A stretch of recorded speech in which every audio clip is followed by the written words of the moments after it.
জয় যিশু। সবাইকে পিতা পুত্র পবিত্র আত্মাকে ধন্যবাদ দিয়ে জীবন্ত ঈশ্বরের জীবন্ত বাক্য নিয়ে এসেছি প্রিয় ভাই বোন তোমাদের সামনে। তোমাদেরকে আমি প্রাণ ভরে হৃদয় ভরে তোমাদেরকে জয় যিশু জানাই।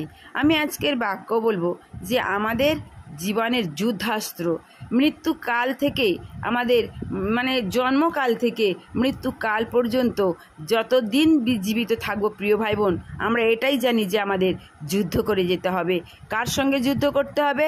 আমাদের সকল কুকর্মের সঙ্গে যুদ্ধ করতে হবে। যদি আমাদের কুকর্ম আমাদের জীবনে না থাকে তাহলে যুদ্ধ নেই, কিন্তু কুকর্ম আছে বলে যুদ্ধ আছে। আর যুদ্ধের জন্য আমাদের নানান চিন্তা, নানান সমস্যা আছে, আর তার জন্য আমরা ঈশ্বরের দরকার। ঈশ্বরের বেঁচে থাকতে হবে। যেহেতু আমরা পাপ কর্ম করতে ভালোবাসি, আমরা পবিত্র পথে চলতে ভালোবাসি না, কারণ পবিত্র পথে ত্যাগ আছে, আর পাপ কর্মে কোনো ত্যাগ নেই। স্বাধীনভাবে চলবে, ঈশ্বরের ইচ্ছা মতো চলতে গেলে তুমি বাধা পড়বে, কিন্তু শয়তানের ইচ্ছা মতো চলতে গেলে যা খুশি তাই করবে। মানুষ এটাই ভালোবাসে, তার নিজের ইচ্ছায় সে চলতে ভালোবাসে, ঈশ্বরকে জেনেও অগ্রাহ্য করে। ঈশ্বরের লেখার ওপর তারা কলম লেখে, ঈশ্বরের জ্ঞানের ওপর তাদের নিজের জ্ঞান পরিচালনা করে।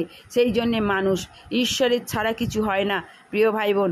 তাই সেই জন্য মানুষ ঈশ্বরের অবাধ্যতা হয়, আর তার ফলে মানুষের পাপ ধীরে ধীরে ধীরে ধীরে বাড়তে থাকে। প্রিয় ভাই বোন, রাগ সামান্য, কিন্তু ওই রাগটাই হলো মহান। জগতের তরফ থেকে মানুষ বলে ব্যভিচার করলে পাপ বা খুন করলে পাপ। আমাদের প্রভু যিশুর সম্পূর্ণ আলাদা বিষয়। আমাদের প্রভু যিশু বলে ব্যভিচার করতে যাওয়ার আগে তার মনকে দূষিত করে। তাই ওই দূষিত প্রথম করা মানেই তার পাপ, বড় পাপ, সাংঘাতিক পাপ। মনকে দূষিত করতে করতে এমন এক জায়গায় পড়ে যায়, নিজেকে বিক্রি করে দেয়। কিন্তু যদি আমরা রাগটা হলো খুব সাংঘাতিক, সবচেয়ে বেশি রাগ খুনের চেয়েও। কারণ প্রভু যিশু বলছে ওই রাগ একটু একটু করে জমতে জমতে বিশাল বড় আকারের ধারণ করে, তখন বিশাল ক্ষতিতে পরিণত হয়।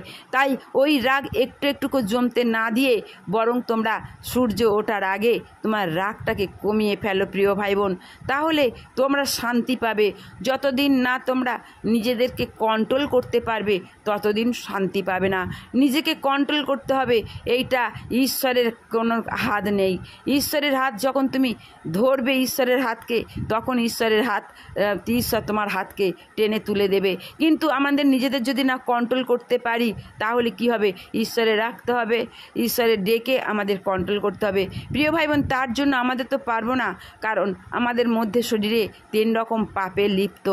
এক হলো আমাদের আদি পিতার পাপ, 2 হলো আমাদের যিনি ঈশ্বর পুত্র যিশুকে ক্রুশে দিয়েছিল আমাদের জনসাধারণ ভাববাদী, আমাদের মহাপুরুষ নবী মসি, এরা যারা ভাববাদীরা, গণ্যমান্য ব্যক্তিরা, মহাপুরোহিতরা এই যে যিশুকে ক্রুশে দিয়েছিল, আর সেই পাপের দরুন সেই পাপটা বলেছিল যে আমার সন্তানেরা নেবে। সেই পাপ আর আমরা নিজেরা যে পাপ করি, এই পাপ 3টে পাপ সদা সর্বদাই আমাদের শরীরে রয়েছে। সেই পাপ দূর করার ক্ষমতা আমাদের নেই। তাই আমাদের কি করতে হবে? আমাদের প্রার্থনা করতে হবে। আর প্রার্থনা হলো একমাত্র শক্তিশালী, শয়তানের প্রতি আমরা যেন আক্রমণ করি, সেটা আমরা প্রার্থনার মধ্যে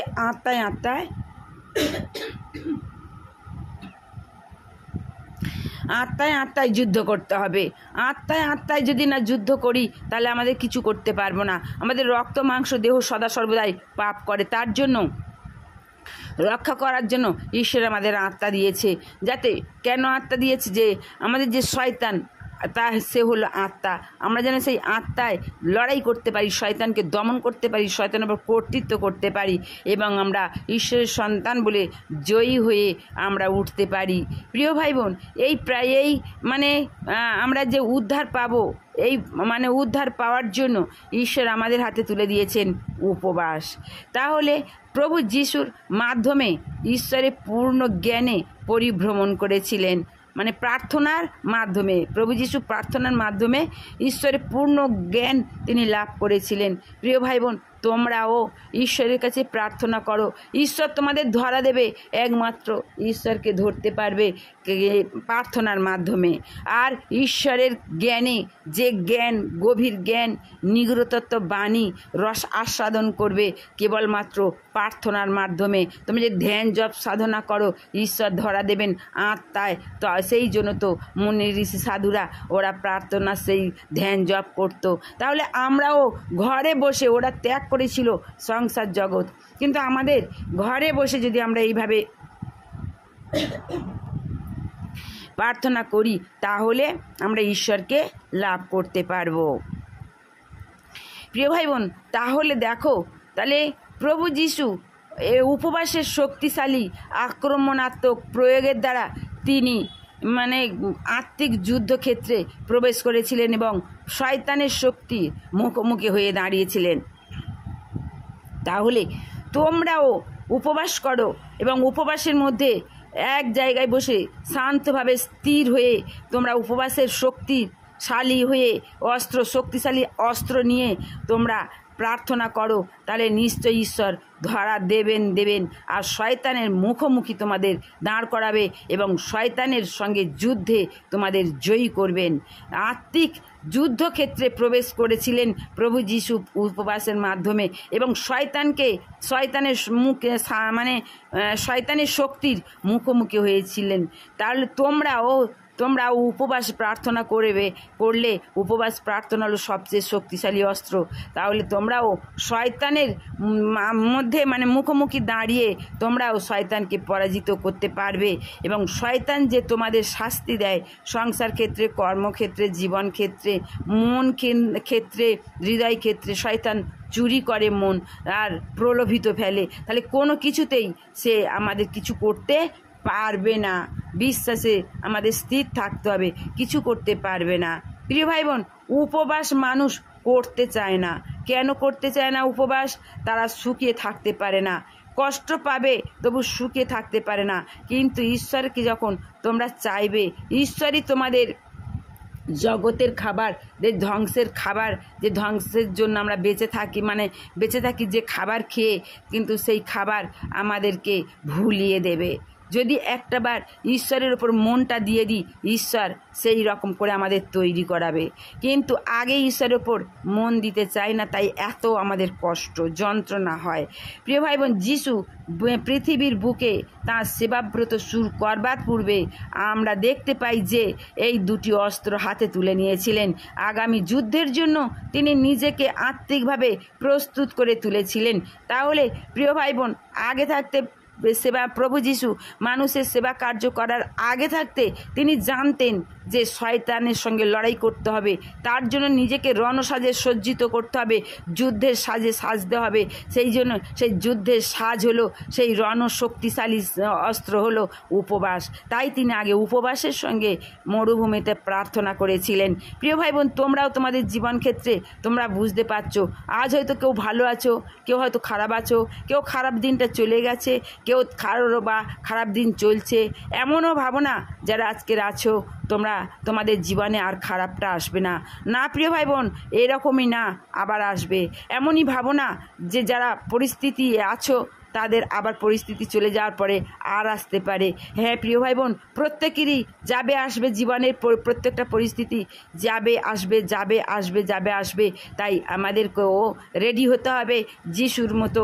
আমরা যদি আগে উপবাস করে প্রার্থনা করে এই অস্ত্রগুলো যদি তৈরি করে হৃদয়ে রাখি, তাহলে একদিন না একদিন আমাদের এই ফলবে। আমরাও যখন যিশুর মতো মানুষের কাছে প্রার্থনার জন্য যাব, আমরাও যখন মানুষের কাছে সেবার জন্য যাব, তখন শয়তান তাদের যে ঘায়েল করছে, আর সেই মানুষের কাছে প্রার্থনা করতে মানুষের কাছে সেবা কার্য করতে, উদ্ধার মুক্তি কার্য করতে যাওয়া শয়তানের সঙ্গে লড়াই করা।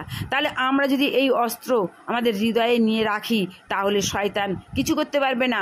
আমরা শয়তানকে পরাস্ত করতে পারবো, শয়তানের উপর কর্তৃত্ব করতে পারবো। আর যিশুর নামে, যিশুর রক্তে দোহাই দিয়ে আমরা শয়তানকে বিতাড়িত করতে পারবো। আর সেই শক্তি আগে থাকতে তৈরি হতে হবে।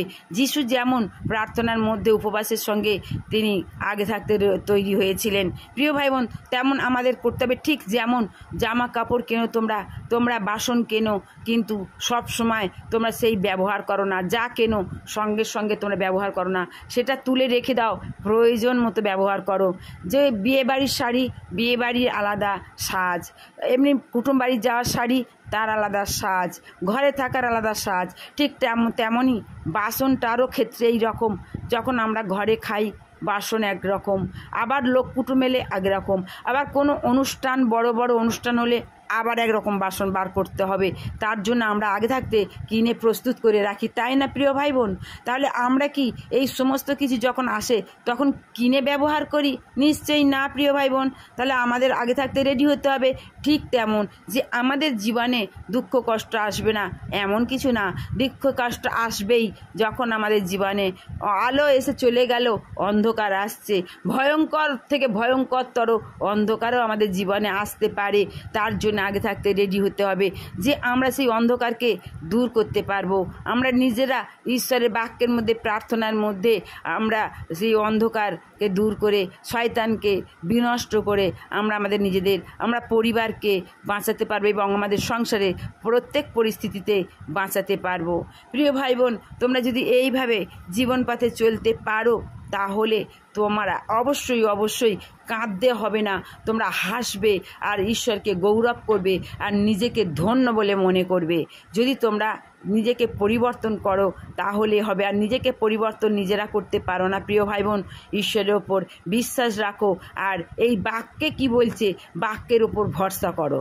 বাক্য যেমন বলে মানে ঈশ্বর ওই রকম কথা বলে। আর বাক্য বলা মানে ঈশ্বর বলছেন। তাহলে এই বাক্যগুলো, এই ঈশ্বরের কথাগুলো তোমরা শুনবে, পালন করবে, ঠিক মতো চলবে, নিজেদেরকে জীবনে উদ্ধার পাবে। এই পর্যন্ত আমি বললাম প্রিয় ভাই বোন।